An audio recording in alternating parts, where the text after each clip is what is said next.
कोई कर्तव्य का मारा हुआ है, कोई इज्जत का मारा हुआ है, कोई ममत्व का मारा हुआ है।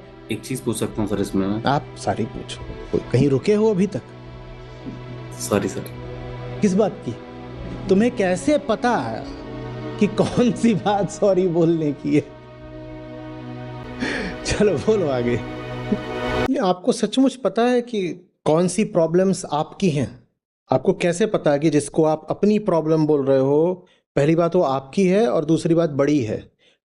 आपको ये भी कैसे पता कि आपकी जो वास्तविक समस्या है वो आपको पता भी है? कमाई कम है, खर्चे ज्यादा हैं। कमाई कम है, खर्चे बिल्कुल भी ज्यादा नहीं है। तो कमाई तो कम हमेशा खर्चों के ही संदर्भ में होती है। जब खर्चे ज्यादा ही नहीं है तो कमाई कैसे कम हो गई? है सर, कम तो है। तो मैंने खर्चे ज्यादा हैं। हाँ, खर्चे ज्यादा है सर। सॉरी, हाँ खर्चे ज्यादा है, परंतु हाँ मैं अपने संदर्भ में अपने खर्चों की बात कर रहा और था। फिर फंस गया। बताओ क्या करूं?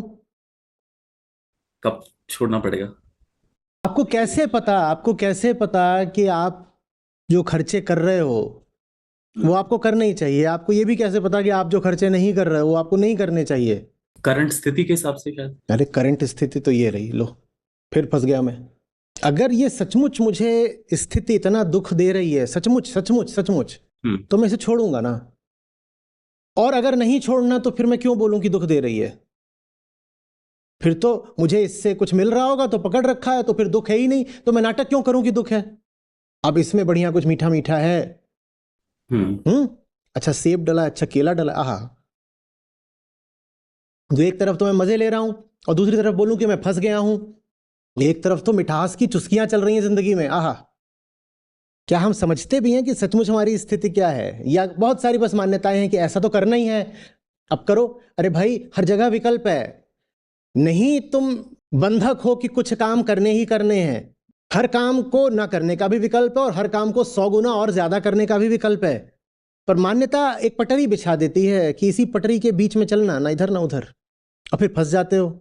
एक समय था जब मैं लोगों से आमने सामने बातचीत किया करता था और 2-2 घंटे बात होती थी, कई बार 4-4 घंटे बात होती थी, एक ही इंसान को बैठा करके उसके साथ लंबी बातचीत। और एक भी बार ऐसा नहीं हुआ जो अब मेरे जो सामने आएगा, सोचो वो बहुत ही परेशान आदमी होगा तभी। एक एक से एक दुखी, कोई आत्महत्या को तैयार, कोई कह रहा है जेल जाना पड़े जेल चला जाऊंगा, कोई आसानी से तो कोई आता नहीं मेरे पास।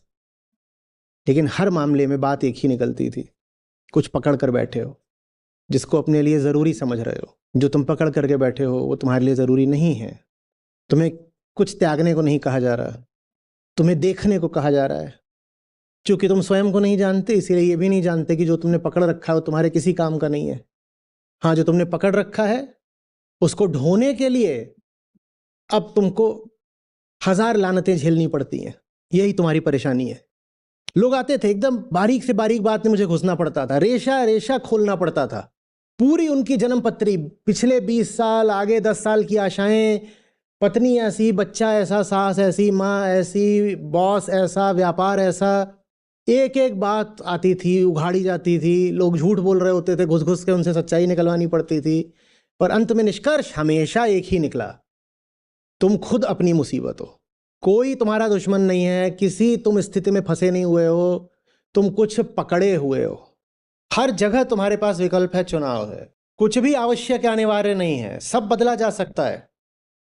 फंसो मत, अपने आप को मजबूर मत बनाओ।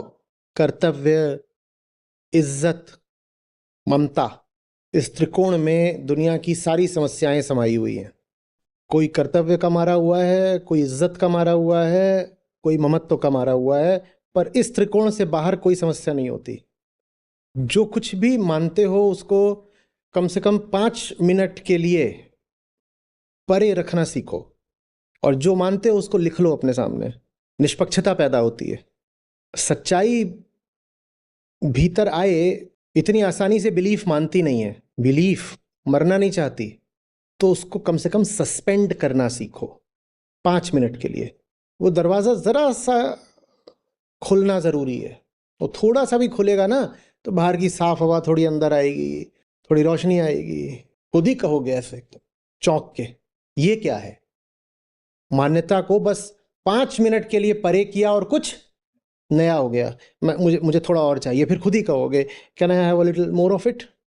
जानते हो ध्यान की जितनी विधियां हैं, जितने तथाकथित आध्यात्मिक अनुभव होते हैं, उन सब का उद्देश्य यही था कि तुम न जाने कितनी शताब्दियों से एक अंधेरे सीलन भरे बदबूदार कमरे में बंद हो और तुम इसी को जिंदगी कहते हो।